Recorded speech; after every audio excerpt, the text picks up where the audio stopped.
Thursday morning. It is our time for confessions. We have got Reverend Sophie and Father Neil in the studio. Good morning, both. Morning. Morning, Gina. Morning. How are we getting on? Good. Gina being a little bit prophetic there by saying, is somebody going to get lucky this morning? Because kind of that actually feeds into the confession this morning. Oh. Interesting. I I do love confession. First of all, how's Sam getting on? Sam, the trainee vicar, is getting on very, very well. In fact, when we turned up at the studio this morning, Reverend Sophie said, "Where's Sam?" I was sort of like, well, he's with me today, and I've got a 13-hour day today. I'm just doing non-stop until 9 tonight. And we've both got 13 hours. We have both got 13 hours. Yes. Yeah. It's one of those days where we're together quite a lot today, but we've got a big meeting this evening and stuff. And I said, he's only a trainee, and his family are down here, and he's on holiday. So I've said, you can have a bit of a lie-in this morning, and then shadow me this morning. You can have an afternoon off to take the kids to the beach. Nice. And then you're out until 9:30 this evening. So okay. So he did say to send his love, and that he was disappointed that his budding radio career has been already. Yeah. Oh dear. And then I'm just trying to cast my mind back. Last week's confession. Was it the half cups of tea? It was half cups of tea. Yeah. Reverend Sophie, have you heeded that advice? What, I'm giving people half cups of tea? Yeah.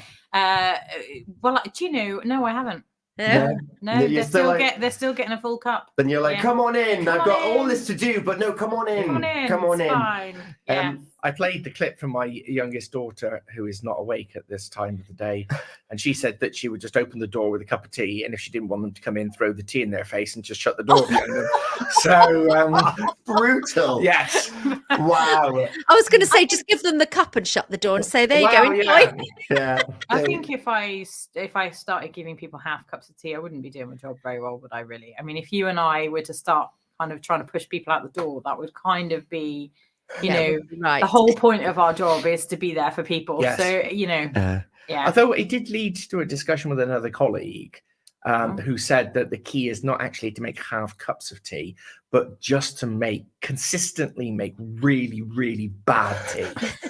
Really bad tea, really bad coffee, and just so that it percolates. See what I did there? Percolates out around the parish, so that people, when people come to the door and you say, "Oh, would you like me to make you a cup of tea?" No, I can't stay. Sorry, can't stay. Your coffee tastes like mud, and your tea tastes like seawater. I love that. We've got Anna King with us this morning. She says, morning all. Morning. And Maria Sky, I think this is in response to Sam spending all day with you. Morning, guys. Feel sorry for Sam today. Lots of laughing emojis. See, the banter that's coming from out around the town is it's increasing every week, isn't it? It is. The gang is getting involved, and we love it. Yes. Send your messages via social media or via the app. Yes. Particularly the banter. I think the banter is great. Yeah. It's fabulous. Yeah, because normally I'm the target. That's why you like it. Yes. Oh, come on, be fair. Normally you make me the target. Well, you might think that. I couldn't possibly comment. Right then. Yeah, come on in, T. Have you got your music at the ready? Because I am ready to do my little. Are you ready? Are we ready? We're ready. Here we go. These are my confessions. These are my confessions. These are my confessions. Our confessions today. Today we're going to be led. Father Neil, you've been harvesting confessions. You've had this one for a little while, actually. We've made a member of your flock wait. Well, yes, not so much a member of my flock. So just the introduction is, I sent out a message to the rest of the team saying, I've just got back from McDonald's. This is the 9th of July. I just got back from McDonald's, where I overheard and then waded into a gorgeous conversation between two college students, the eponymous author and her male best friend. So cute. I asked if I could anonymize the conversation and put it on the air. They said yes, so here it is. Are we ready? Ready. Are we sitting comfortably? We are. Then I'll begin. I am a hopeful little lesbian who has significant hearing loss and wears hearing aids. Recently, I met this girl I really like, but she is really shy and she has trouble opening up her feelings to me. We got into the habit of calling each other last thing at night, and we talk and talk and talk as we fall asleep. I usually say something along the lines of, "Good night, I'm taking my ears off now." Except I rarely do when I say that. She usually says something that she thinks is going to my deaf ears, but I'm really listening to her. She says cute little things like how she thinks I'm pretty, and I don't know whether to tell her that I'm actually hearing this. Is this lying? I hope she doesn't notice because she's very self-conscious about saying these things, and I don't want to hurry the situation along, as she might be the one. G&T and alive and kicking. What should I do? Oh, It's so cute. that is very cute. I don't think we should get Oh. involved with this. I think we should just leave it to it. Oh, says Yeah. Gina. This is not a dating show. This is confession. Yeah. This is not. I mean, it's just lovely, isn't it? It's very sweet, and I think she obviously feels a bit guilty for it. But at the same time, I'm not sure that she really has. I mean, I suppose it is a bit naughty listening without letting them know you've been listening. But I don't know. Yeah. Anyway, I'm gonna sit with that one for a minute. I'm feeling a little bit overcome with emotions. Just It's We very love love. sweet. We do love love. Love. And a of little course, bit of we're in the pre-prandial bliss of waiting for wedding bells to chime. Mhm. We're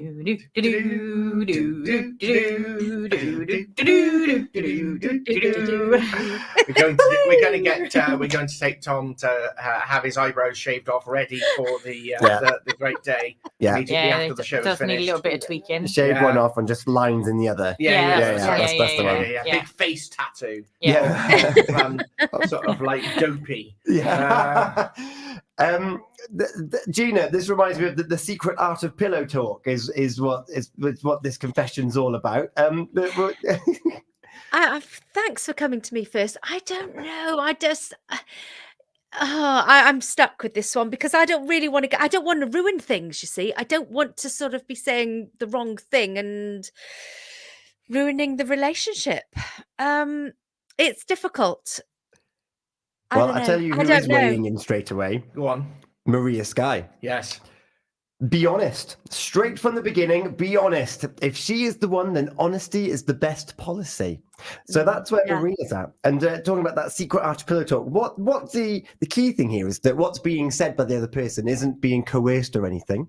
It's something that they want to say and they want to share. Yes. So actually, that gift of giving and receiving is still being completed. And actually biding the time a little bit, and they're still getting comfortable, and they seem to know each other like and themselves really well, and maybe that's what's needed to bridge that gap. Maybe we could think about progressive honesty. Yeah. So maybe we could advise that hopeful little lesbian says to her budding girlfriend, "Oh, I didn't quite manage to get my ears off last night before I heard you say something really nice. That was really lovely, and I appreciate you saying it." And giving her the confidence. And then maybe when the relationship is more secure, then saying, "Actually, I've got a confession to make. Not only did I listen to everything you said, but I also pimped out the story to Pure West Radio." Because to be honest with you, I think actually the greatest sin, and I'm completely complicit in this, you are, is allowing me to use this for entertainment value for the people of Pembrokeshire and the world. Yes. Father Neil, you are not forgiven. I'm not forgiven. That's an easier one. I can not forgive Father Neil. that one. Although I'm here for it. Like I love it. We are going to come back to you, Reverend Sophie, but Anna's in. By the time the other person wants to tell them, yes, that it's a good idea. That's a good idea, Father Neil. Don't spoil a good thing at this present moment in time, because you're still in that little foundation stage, aren't you? Oh, when we're in a relationship with somebody, whether it's a romantic relationship or a work relationship or a budding friendship or something like this, we don't just do a big data dump at the beginning, do we? You gradually, Father Neil does. well, yeah, okay. You gradually reveal more and more about yourself as you get to know each other. So yeah, I think play into that, lean into that hard. I think Father Neil and I had been friends about a week when he managed to dump everything, like there was a data dump on me. I think we did it on a podcast, didn't we? We did it live on air on a podcast. Yes, this is how we came to know each other. Somebody suggested that Reverend Sophie interview me for a short podcast that she was doing. 35 minutes was each session. I had to do 2. She had to do 2. Because I couldn't show him off. Yeah, here's me. Yeah, that's right. It was like 2-hour-long podcast. It was. Yeah. Oh, wow. Oh, I like that. I'm quite similar. I'm really quite shy and reserved. And then if I connect with someone, right, here's my life story. Yeah. Here it is. Take it all. I've never heard it. Oh, Gina. You're not in the inner circle. We're not connected. No. Well, no. because she's had it as a dribble for exactly 2 years. A dribble. Yeah. Did you say exactly? Exactly. It has been 2 years to the day that the Gina It's and your Tom. anniversary! It's our anniversary! I totally forgot. Anna was right this morning. Do you know today? That's the theme of confession. Yeah. we spoke to Anna earlier on the pub quiz, and I said I'll make a note of that. I'll put it in my diary. She said yes, but it'll make no difference because you'll forget about it. And I said no, but it's true. I've got this written that it's 2 years today, and I'd forgotten all about it. 18th of July. 18th of July was the first time that the Gina and Tom breakfast show was more than just a handover at 8 o'clock. It became a full breakfast show. Proper So thank thing. you, everyone, for keeping us still here. And I suppose it's that pivotal moments in relationships. It might be what's the name? The pseudonym? Hopeful little lesbian. Hopeful little lesbian. It might be on an anniversary in the future, and they're like, "Oh, do you remember when we were first together?" And I used to say that I was doing that, and then you can use it as a benchmark. Then, Yeah, that's right. yeah. Right, So, I'm coming in now after we Okay, you can. we've had thoughts. I'm coming back in. So I am saying forgiven for what you've done. Okay. Because I think that it is just keeping you both together, and at least you both know, well, one knows where the other one's coming from, and it means that it hasn't frightened the person, has it? Because they know Nope. what the other partner is thinking. So I think this is going to build onto a great relationship going forward, and forgiven. Yay! Yay! So Reverend Sophie's forgiven. Gina's forgiven. I kind of how can I put this in a radio friendly manner? I pre-forgave. Okay. Because I was actually involved in that conversation in McDonald's. Yes. And I was sort of like, "Oh, honey, no, it's okay. Don't be hard on yourself. Yeah. It's the early stages of the relationship," and that sort of stuff. Because I was earwigging. I was listening to Hopeful Little Lesbian talk to her male best friend. Pardon? You're not forgiven for that. Not forgiven that either. No. And Hopeful Little Lesbian had her back to me. And best friend could see me reacting and going sort of like, "Oh, so sweet." And actually, best friend invited me to weigh into the conversation. Maybe the vicar has something to say about this. So I didn't just inject myself into this random conversation. But yeah, pre-forgiven. Yeah. So I suffered from premature absolution. Careful. Premature absolution. I like that. I like Anna. Anna has also forgiven. It's on the screen for us now. If you're watching this on social media, I too forgive. Because in those beginning relationships, and particularly if you're a college student, I'm assuming they're of a certain age, you're still trying to figure out who you are, what you're comfortable with, and they're working through this together, and they found this model whereby they can spend time with each other. One person still gets to say what they want to say. The other person is getting it. That's only going to lead to nicer things in the future, because it's actually quite a nice little thing. And I wonder, like, you're taking a risk by whispering something when you're next to them that they still might hear it, even though there might be hearing loss. Yeah. So you wanted it to be received in some manner, even if it was, "Oh, what was that? Yeah. Oh, nothing." Oh, Yeah. oh, like they're trying. And I like that. So I too forgive. Maria Sky, because you haven't actually said your answer yet, have you, Sophie? No. Oh, So we'll come back to. I thought you had. No, we'll come back. Maria Sky, I forgive, as she's probably anxious about this whole thing, but still feel honesty is the best policy. And whispering sweet nothings lead to nice things, says Anna. Reverend Sophie. I agree. I think forgiven is definitely the way forward, but I also think that going forward, honesty is probably the best policy for the relationship in the long run. So I think it's kind of a bit of a double-edged sword, really.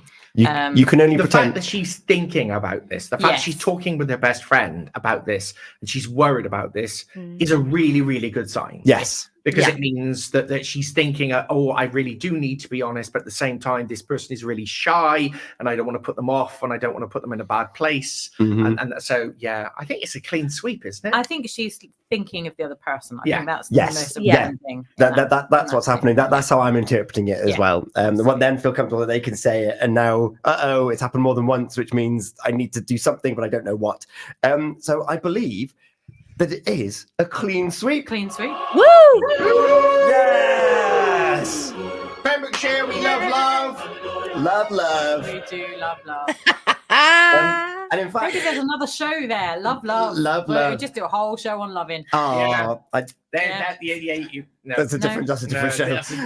Completely different. Reverend Sophie. Watching the internet, Reverend Sophie, is entirely up to you. What I will say, this Saturday, for Hopeful Little Lesbian, the Pembrokeshire Pride have got their Festival of Inclusion at Foundry House in Pembroke. So yeah, if you want to go along to that, it's 1 till 9 p.m. There's going to be a youth tent there. There's going to be food and street vendors. So yeah, again, wonderful music. So just a word of caution to our listeners: if you're going and you see a young lady with 2 hearing aids, please don't walk up to her and go, "Are you hopeful little lesbian?" Okay, because you're going to put her on the spot. Love that. So yeah, clean sweep of forgivens. We love that. And of course, on Sunday, Alive and Kicking. Alive and Kicking this Sunday morning, coming to you with messages of love, messages of hope. I like this. Like that, yes. We're doing all right. We do love. Thank you so much. Thank you. We'll it's see been you a joy. this weekend as well. Yes, I'll see you on Saturday before. Very excited about Saturday. Ooh, it's happening. It's happening. Also, what's happening? Gina, what have we got up next? We've got Unscrambled. We've got celebrations. So stand by. Am I right? Yeah, you are correct. Well done. Even a broken coffee. Hallelujah. And we've got a track. Joe joined us for the pub quiz earlier on. He's put a song request in. That's on the way, as are your Watsons of the Great Wedlock Farm and Deer Park, and a traffic update with Link Taxis. Reverend Sophie, Father Neil, thank you so much as ever for confessions and bringing that story to us. If you want to have our thoughts on a Thursday morning, we are going to be taking a little bit of a break, so plenty of time to get your stories in. You can email them to studio@purewestradio.com, and come August, we'll be back with the Council of the Breakfast Show and Alive and Kicking. We will. Amazing. Lovely. We'll be back. Hilariously, the next song, we do care, but the song we're playing is called Couldn't Care Less. It's unrelated. The Breakfast Show with Gina and Tom. Weekday